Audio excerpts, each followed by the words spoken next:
Добрый день, участники вебинара. Сегодня мы будем разбирать тему кейсов по работе с маркировкой товаров в лекарственных средствах, европейские кейсы.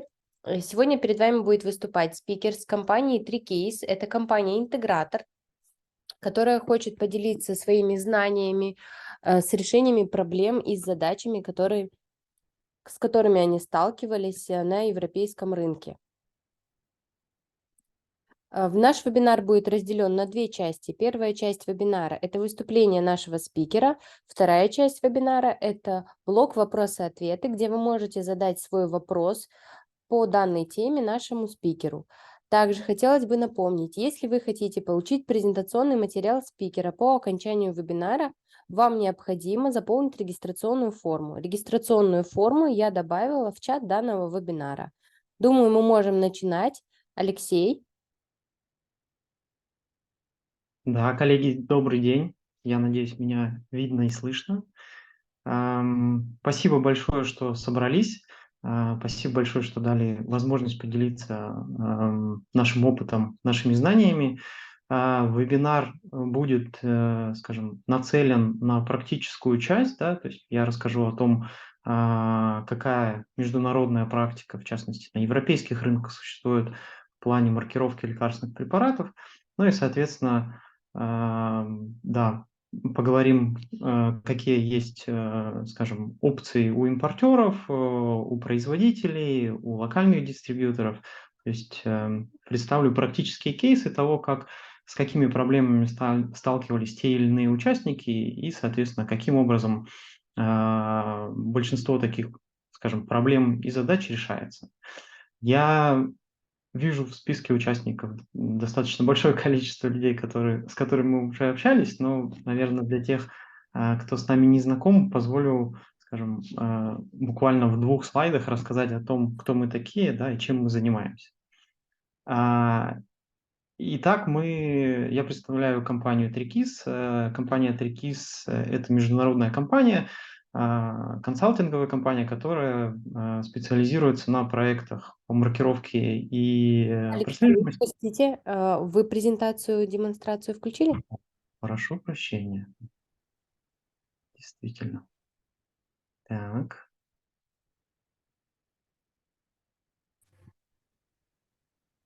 видно ли экранчик? Да, отлично, теперь все видно. Вот. Да, начнем.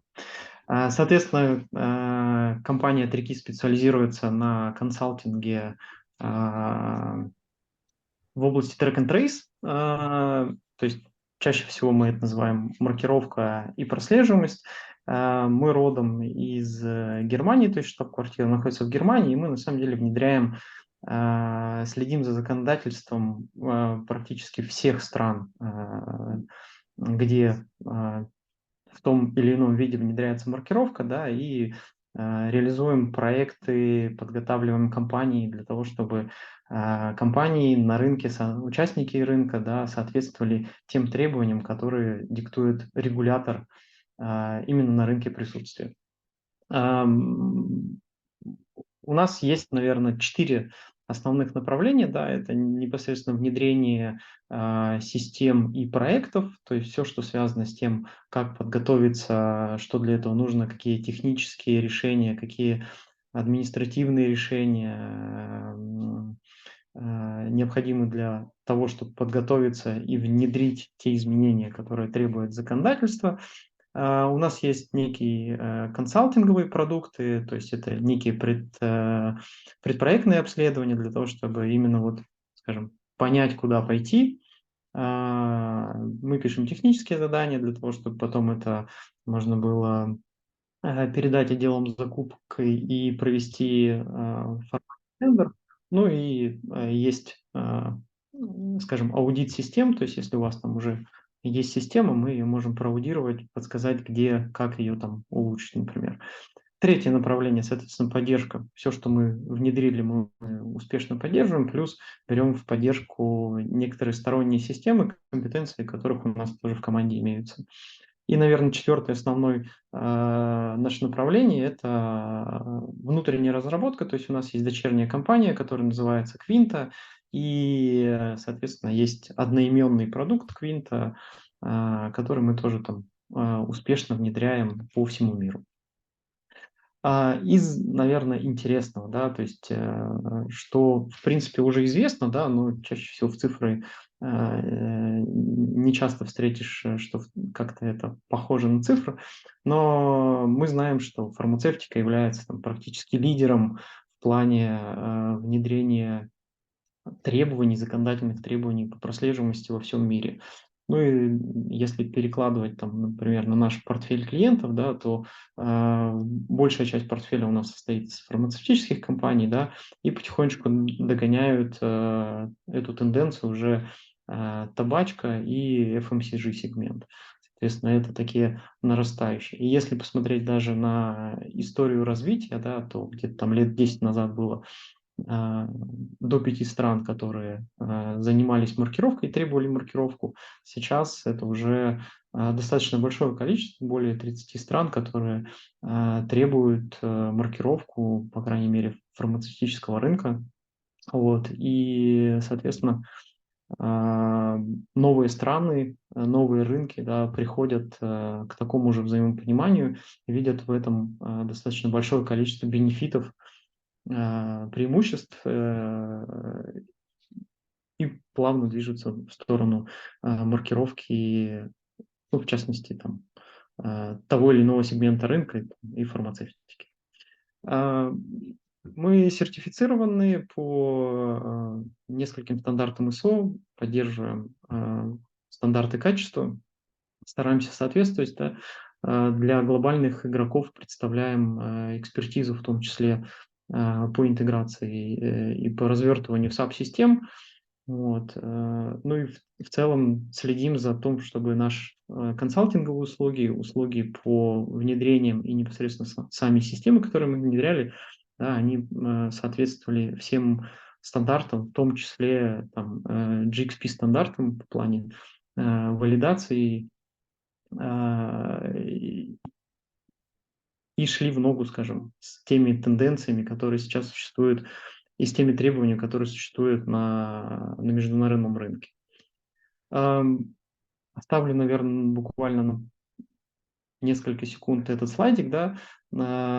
Слева, соответственно, можно перейти по входу на наш сайт касательно вот именно консалтинговой компании, почитать про нас, посмотреть. А справа это вот то решение, тот продукт, который, в частности, мы предлагаем для там, рынка Казахстана и в целом для рынков СНГ, такой адаптированный вариант.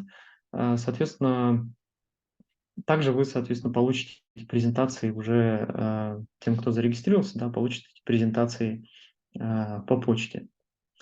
И давайте, наверное, уже перейдем к предметной части, что, соответственно, да, является основным драйвером изменения. Соответственно, в нашем случае это законодательные требования, и в большинстве своем, говоря там, про рынок фармы, законодательные требования рынка, да, являются как бы неким фактором того, что рынок перестраивается, внедряет маркировку, внедряет прослеживаемость. Когда-то это происходит единовременно, когда-то на некоторых рынках это происходит там поэтапно. Ну вот если говорить про рынок Казахстана, да, то у нас есть, соответственно, законодательство, которое гласит, что с июля 2024 года мы как бы, ну, вводится маркировка лекарственных препаратов, и это является неким таким датой рубежа, к которому рынок постепенно идет, начинает готовиться, ну и, соответственно, такой переломный момент, после которого, наверное, я бы сказал, что нет пути назад, потому что в мировой практике не было, наверное, еще ни разу такого, что дошли до сроков внедрения, внедрили обязательную маркировку и через какой-то там период ее отменили. То есть, по большому счету, это такой важная веха в истории рынка. Вот. И говоря про практический опыт, да, я сейчас, наверное, расскажу, ну, то есть опыт компаний в разных, скажем, в в разных ролях, да, то есть в основном этот опыт будет сосредоточен на импортерах, то есть 4 классических типа импортера. Возможно, вы сможете себя узнать в каких-то таких вот виртуальных ролях, да, и пятый будет некий такой практический опыт уже локального дистрибьютора, когда продукт уже завезен, соответственно, в рынок, и нужно его поставлять, отслеживать, отчитываться регулятору в рамках внутреннего товародвижения. Вот. И начиная, наверное, ну и, соответственно, перед каждым таким участником, перед каждой такой ролью стоит определенные вызовы. Да? У кого-то есть определенные проблемы и, соответственно, задачи, которые требуют решения.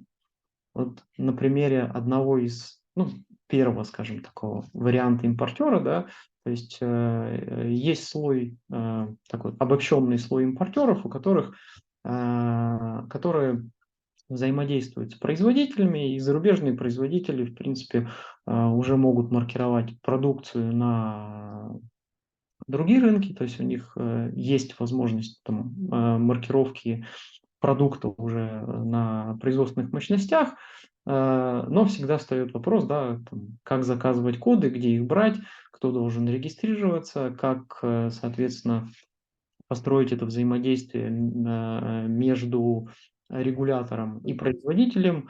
Есть ли здесь какая-то роль именно импортера в плане регистрации в личном кабинете, заказа кодов и так далее. Вот. И, соответственно, там один из примеров, да, вот у нас есть ряд компаний, которые обращаются к нам и просят помочь вот именно в такой связи, да, что у них есть, соответственно, локальное представительство, либо они занимаются импортом, да, классическая роль импортера, и, соответственно, ряд зарубежных производителей, которые готовы производить, готовы маркировать, но порой не готовы взаимодействовать с регулятором страны, ну, по каким-то внутренним причинам. Вот. Что мы, соответственно, как решается данная проблема, да, некая такая задача. Соответственно, проводится некая предпроектная работа, понимаются претензии и ведутся переговоры с производителями, понимается их позиция, почему они не могут там взаимодействовать с регулятором напрямую. Вот. И чаще всего по итогам этих встреч, да, принимается решение о том, что импортер как самое близкое лицо к рынку является неким таким ключевым звеном в разрешении этих вопросов, да, он является, скажем, владельцем того или иного личного кабинета у регулятора, да, и там заказывает коды, обменивается кодами, то есть он непосредственно является владельцем всех кодов, которые, соответственно, уже потом перераспределяются на заводы и наносятся, и, соответственно, как бы вся необходимая отчетность регулятора уже попадает от лица этого импортера. Соответственно, в мировой практике это больше, наверное, история не импортера, а держателя регистрационного удостоверения. Ну, там, переводя там, на рынок, с точки зрения переводя на рынок требований там, Казахстана, соответственно, мы, конечно, понимаем, что это такая связующая важная роль импортера. Ну и как решение, да, здесь чаще всего предлагается клиенту некое решение, которое помогает ему в автоматическом режиме, да, то есть автоматизирует процессы заказа кодов, передачи кодов на производство, получения обратно и всю соответствующую отчетность. Ну, то есть это такой один из, наверное, основных типов участников рынка, да, кто, соответственно, а, поставляет достаточно большие объемы из Европы, в частности, потому что в Европе большинство заводов уже там маркируют продукцию, да, и умеют с ней работать. Вот. То есть, наверное, основной такой тип импортеров. Второй тип импортеров, да, бывает такое, что маркировка на производстве невозможна по тем или иным причинам. Ну, например, нерентабельность производства, да, какие-то большие капексовые затраты, ну, либо там ресурсов нет, да, или там непонятен жизненный цикл продукта для того, чтобы там инвестировать в, не знаю, в какие-то объемы. Вот. Бывает, ну и, соответственно, из такого варианта, конечно же, тоже есть выход, да, то есть, вернее, даже два. Вот. Первое – это все-таки попробовать переговорить ам, с производителем, да, понять их позицию, почему они не могут и так далее. Естественно, мы также смотрим на некоторые условия цепочек поставок. То есть чаще всего такого рода кейс применим тогда, когда есть ряд производителей, они загружают в какой-нибудь дистрибуционный хаб где-то за пределами страны, например, там в Европе, да, этот сток хранится и частично вывозится в различные страны, будь то страны СНГ, европейские страны и так далее. И, соответственно, вот именно эти кусочки, они подбираются под определенную страну из общего стока. Вот. Если такая модель дистрибьюции имеет место быть, то вот как решение, да, там, мы предлагали несколько раз, да, и там есть успешный опыт внедрения о том, что есть вариант ну, такого ручного или полуручного этикетирования в зоне комплектации товара, когда есть какой-то определенный сток, который нужно промаркировать, есть возможность у этого дистрибуционного хаба а, это физически делать.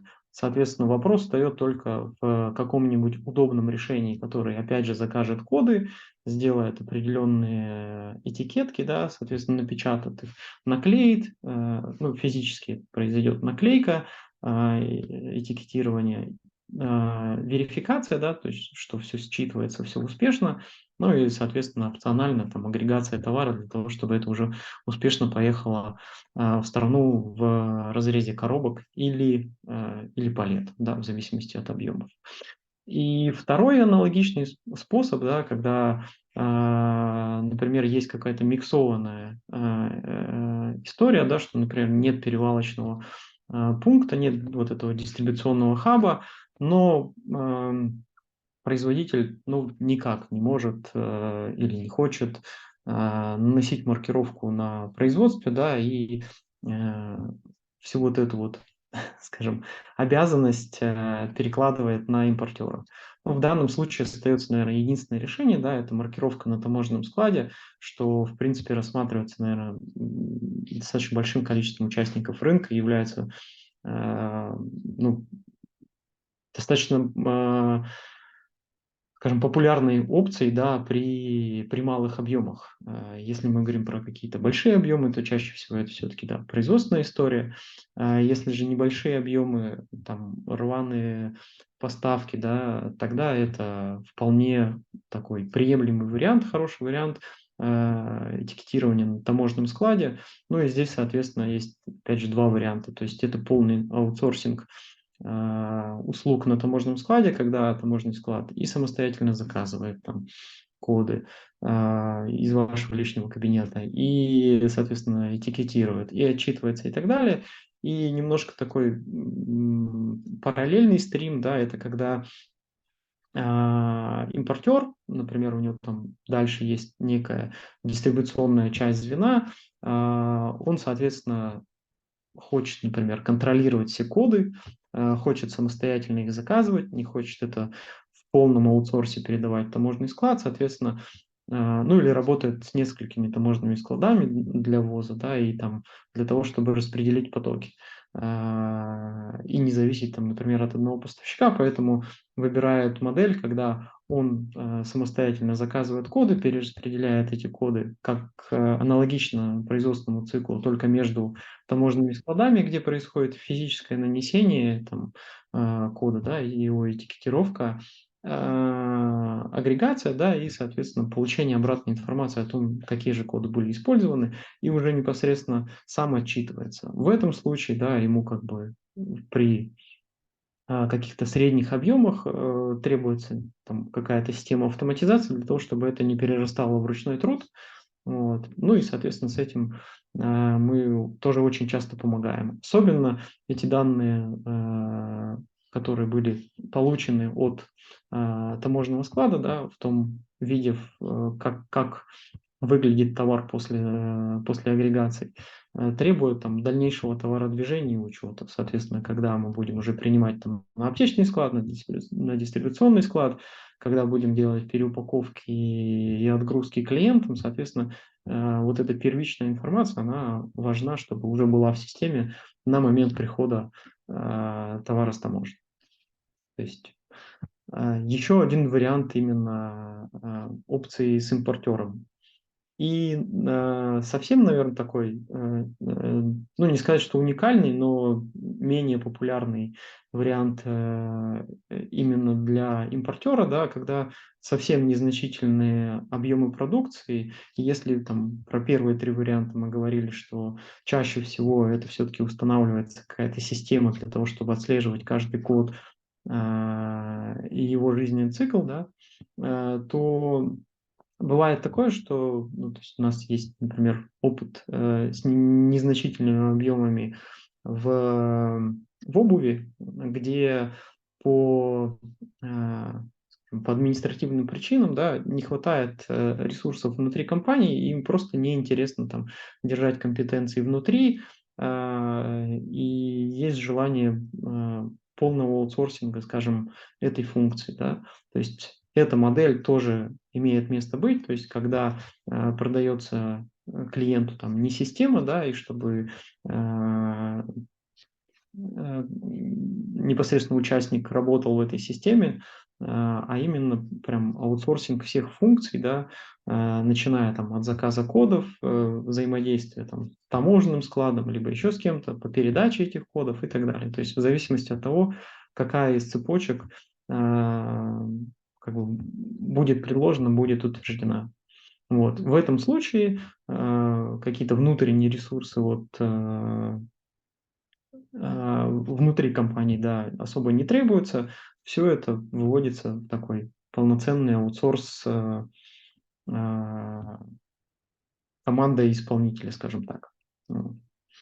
И там финально, да, там, переходя уже, скажем, от импортного звена там, в локальную дистрибьюцию чаще всего это достаточно большой объем различного рода товародвижений, да, вы можете перемещать внутри своих локаций, вы можете перемещать как в рамках своих складов, так и складов ответ хранения.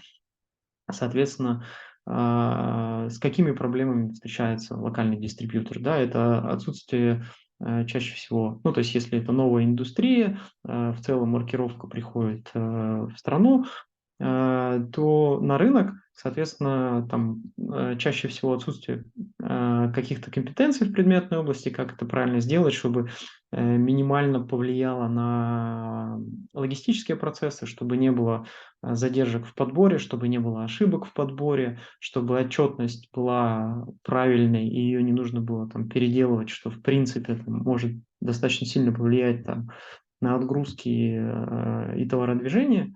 Вот, поэтому, да, опять же, то есть в зависимости от объемов чаще всего внедряется некая система, которая учитывает, соответственно, движение каждого кода. Из, наверное, основной проблематики там, у дистрибьютора, да, там можно выделить, что ввиду того, что это рынок, вернее, процессы немножко новые, что очень важно именно принять такое решение и внедрить систему так, чтобы оно минимально повлияло на работу складского персонала, либо ваших партнеров по складам ответ хранения и так далее. Соответственно, внедряется система, обучается персонал, проводятся необходимые кадровые изменения, связанные с тем, что а, назначаются люди, ответственные внутри за тот или иной кусочек работы, да, для того, чтобы построить правильные процессы, да, и а, успешно их запустить и поддерживать именно в операционном цикле. Вот. Думаю, да, с точки зрения, наверное, таких вот, профилей, участников. Есть еще, да, там ряд специфических случаев, но они не самые популярные, поэтому как бы вот, наверное, эти 5 являются там ключевыми. Единственное, наверное, добавлю вот здесь вот в плане локального дистрибьютора, в зависимости от зрелости рынка появляются компании, которые, логистические провайдеры, которые позиционируют уже себя как там не 3PL, а больше там 4 и 5PL, которые забирают как бы не только логистические процессы, да, но и всю функцию там дистрибуции и информационного сопровождения. Вот. Но это чаще всего происходит уже на рынках достаточно зрелых, да, когда как бы основные проблемы решены, и вот уже идет некое развитие там, логистических провайдеров. Ну и в целом как бы весь, наверное, мир логистики движется в такие уже в некие добавленные сервисы по информационному сопровождению. Вот. И да, там, заканчивая, наверное, вот эту первую часть презентации по международному опыту, однозначно нужно сказать, что рекомендовать, что готовиться к проекту нужно там, заранее, да, или все-таки подумать о страховых запасах, чтобы не было перебоев в поставках, чтобы у людей, пациентов всегда были лекарственные препараты, и там один из, наверное, тоже, опять же, важных постулатов, о которых я упоминал сначала, да, ни одна там, грубо говоря, индустрия, рынок не развернулись в плане требований по маркировке, да, были там, ну, на каждом рынке были, скажем, сдвиги сроков, но как только маркировка вступает в силу, да, законодательно, то это как бы история навсегда, поэтому подходите осознанно и, соответственно, делайте выбор как бы один раз, чтобы потом не переделывать. Вот. А теперь, собственно, да, мы можем, наверное, перейти к вопросам-ответам и там, поговорить, если да, что-то интересует. Алексей, давайте я вас чуть-чуть дополню. Если у участника нет возможности задать вопрос устно, вы можете написать свой вопрос в чате, а я его озвучу для Алексея. Также хотелось бы напомнить, что если вы хотите получить презентационный материал спикера, а также получить контакты наших интеграторов, вам необходимо пройти регистрацию.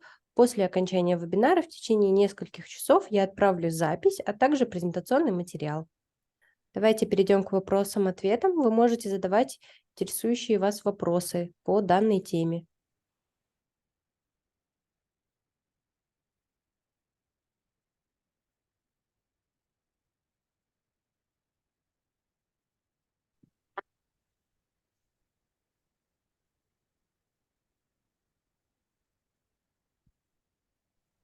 Здравствуйте, слышно меня?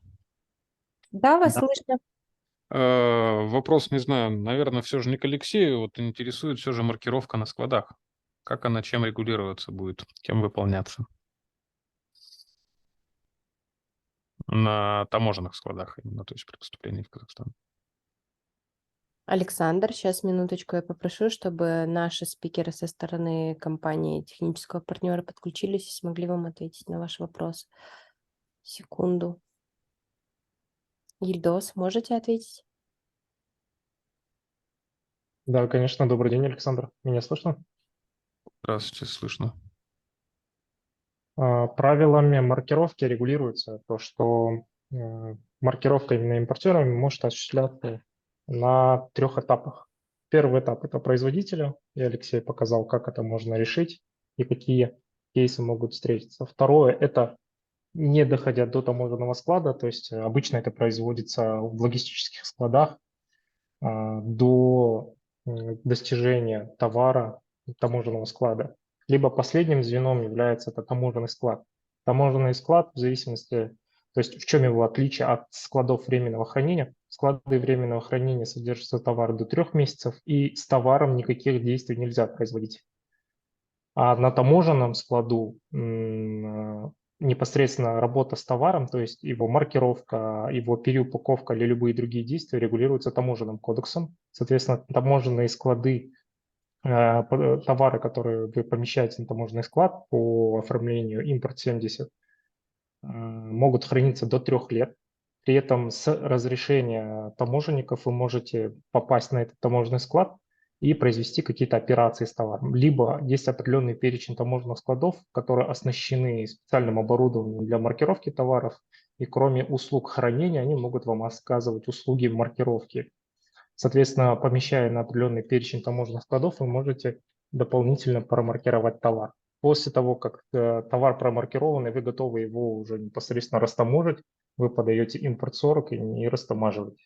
Соответственно, отвечая на вопрос, чем регулируется маркировка на таможенных складах, это таможенным законодательством, то есть таможенным кодексом и правилами маркировки правилами маркировки лекарственных средств. Это понятно. Но вот так как таможенные склады подчиняются не Министерству здравоохранения, да, нет ли у нас коллизий сейчас в законодательстве, что нам надо промаркировать, а в нормативно-правовых актах, регулирующих деятельность таможенных складов, они не имеют права нас, допустим, допускать, да, или что-то там нам давать, или это очень долго, очень сложно, да, и все такое. И вот вы сказали то, что есть склады, которые имеют возможность наносить маркировку, а можно как-то в группу информацию по вот этим вот складам? Ну, вот, возможно, логистам это будет интересно выбирать, да, как-то доставку, используя эти склады. Да, Осуществлять конечно, это. да, конечно, Александр, на сайте kazmarka.kz, вот я сейчас в чат этого совещания направил прямую ссылку, размещены списки таможенных и логистических складов, которые оказывают услуги маркировки. Вы там встретите непосредственно их наименование, перечень работ, которые могут они оказывать, и контакты, то есть телефоны, почты и их сайт, где вы можете ознакомиться с их решениями. Касательно коллизии, нет, коллизии никакой нет, таможенный склад как раз-таки позволяет осуществлять разные операции с товаром до непосредственной его растаможки. В одной из операций в том числе входит и маркировка.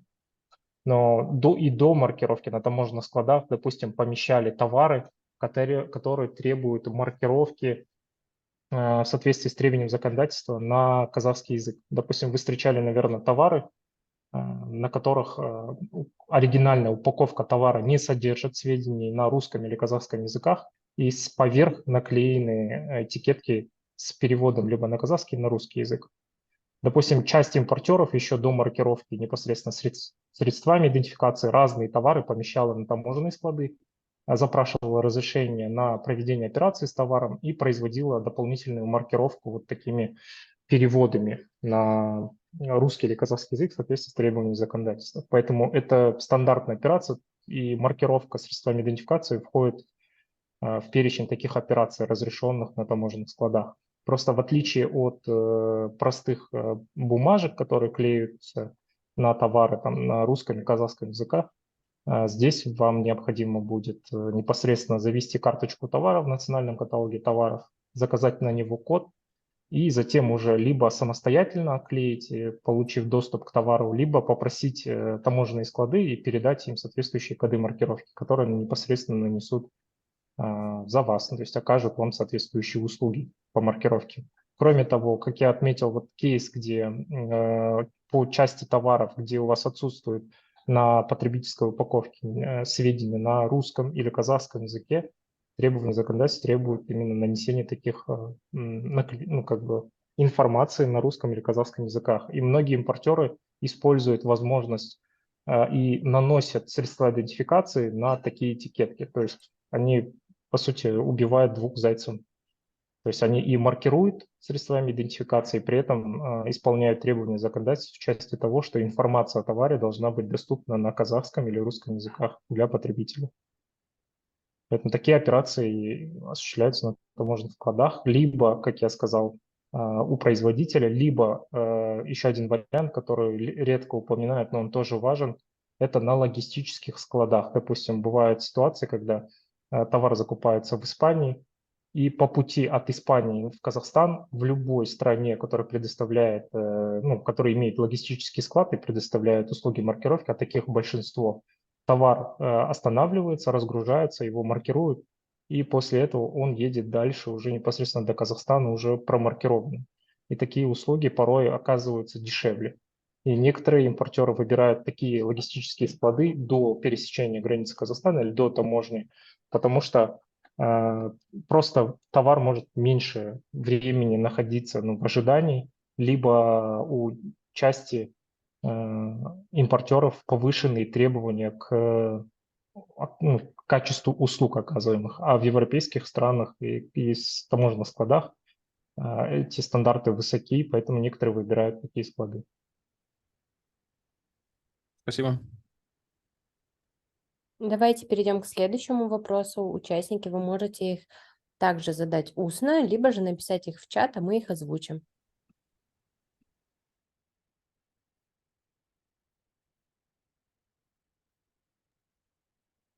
Лия, в чате есть один вопрос. Так, давайте сейчас я его прочитаю. Таможенные склады из списка по законодательству могут работать с лекарственными средствами. Это, наверное, опять-таки больше вопрос к Ильдосу. если я правильно. Да, безусловно, потому что деятельность таможенных складов регулируется таможенным кодексом. Более того, в течение 2 минут буквально дайте мне, я вам направлю ссылку на сайт Комитета государственного дохода, где в открытом доступе размещаются весь перечень таможенных складов. И для участников оборотов наиболее интересны таможенные склады открытого типа, то есть те таможенные склады, на которые вы можете помещать свои товары. Потому что таможенные склады также открываются закрытого типа, когда организации открывают их только для своего товара. Ну, допустим, Coca-Cola, да, такие крупные бренды открывают таможенные склады, чтобы помещать товары и хранить их до 3 лет в соответствии с таможенным законодательством, не растамаживая их. Поэтому это все регулируется таможенным кодексом, и это абсолютно легально. Сейчас, минуточку, я вам направлю дополнительную ссылку, чтобы вы, кроме та ссылка, которую вы сейчас видите, это именно перечень складов, которые нами, как техническим партнером, постоянно актуализируются, и мы запрашиваем их. То есть контакты таких таможенных складов, непосредственно уточняем, какие услуги они оказывают. При этом есть еще более расширенный перечень. Вы тоже можете обратиться к ним, узнать, имеется ли на текущий момент, оказывают ли они услуги маркировки на собственных складах. Здесь абсолютно открытая история. Здесь мы не лоббируем чьи-то интересы, а просто показываем, что это рыночная история, и каждый участник оборота волен выбирать того поставщика услуг, тот таможенный склад, который соответствует требованиям компании, которую она предъявляет к оказанию услуг, либо иным каким-то запросам, которые есть у вас в компании, да, или у ваших поставщиков. Благодарю, Ильдос.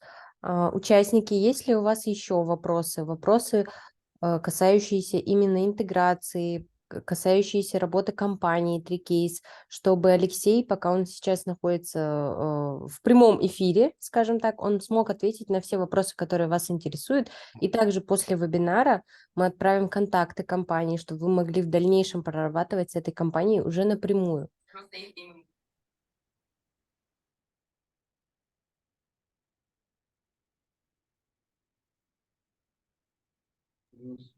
Здравствуйте, можно вопрос? Да, конечно, слушаем. Меня зовут Алексей, компания bukaev.ru. Подскажите, пожалуйста, в списке продуктов, которые поддерживает ваш продукт, не увидели 1С, а вот мы непосредственно используем конкретно этот программный продукт. Расскажите, пожалуйста, возможно ли интеграция непосредственно с 1С-кой? Да, в принципе, с 1С интегрироваться возможно. Тут немножко нужно понимать, каким образом интегрироваться, да, что бы вы хотели видеть в итоге в 1С. Чаще всего это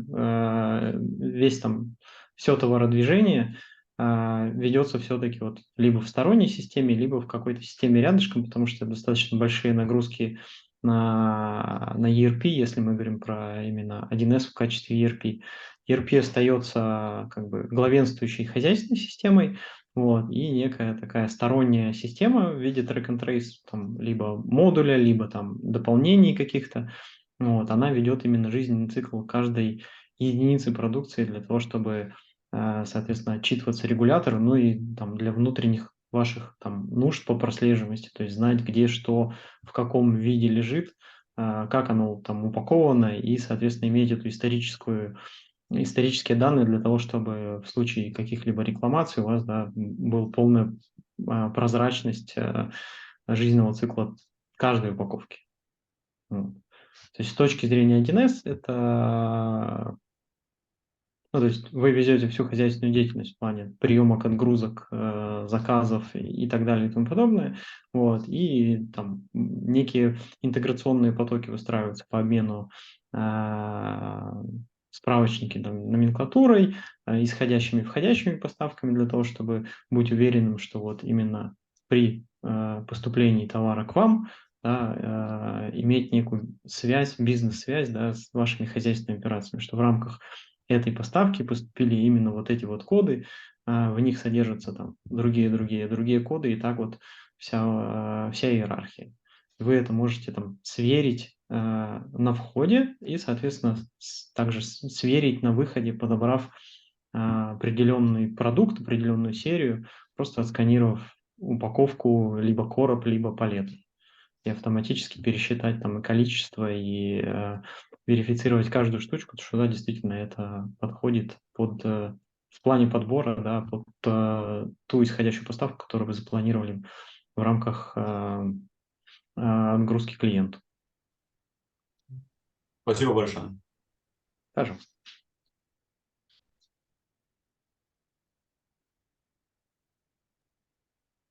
Ильдос отправил ссылку в чате данного вебинара реестра владельцев таможенных складов.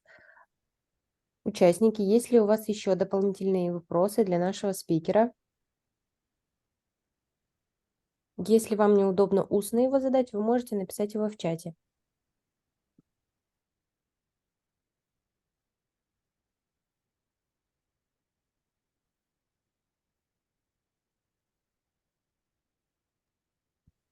Если вопросов нет, думаю, мы можем завершать. Алексей, благодарю вас за выступление, за участие в вебинаре.